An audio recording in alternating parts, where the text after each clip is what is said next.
جنات کی بستی میں قدم رکھنے کا انجام صرف خوف اور موت۔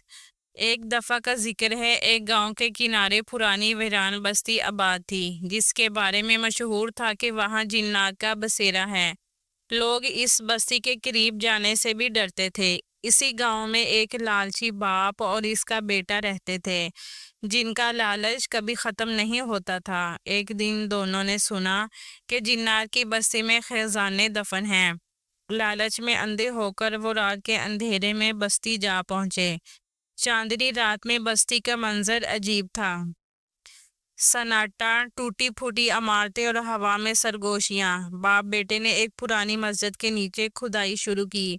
اچانک زمین سے عجیب سی چیخوں کی آوازیں آنے لگیں، جیسے کوئی قید سے نکلنے کی کوشش کر رہا ہو۔ اچانک اندھیری بستی میں ایک کالا سایہ ظاہر ہوا۔ اس کی آنکھیں انگاروں کی طرح دہک رہی تھی۔ وہ جنات کا سردار تھا۔ اس نے کہا، لالچ کا انجام ہمیشہ دردناک ہوتا ہے۔ تم دونوں نے ہماری حدود توڑی ہے، اب یہاں سے واپسی ممکن نہیں۔ دوسری صبح گاؤں والوں کو بستی کے کنارے 2 جلی ہوئی لاشیں ملی، اور آج بھی لوگ رات کے وقت اس بستی کے قریب سے گزرتے ہوئے ان دونوں کی چیخیں سنتے ہیں۔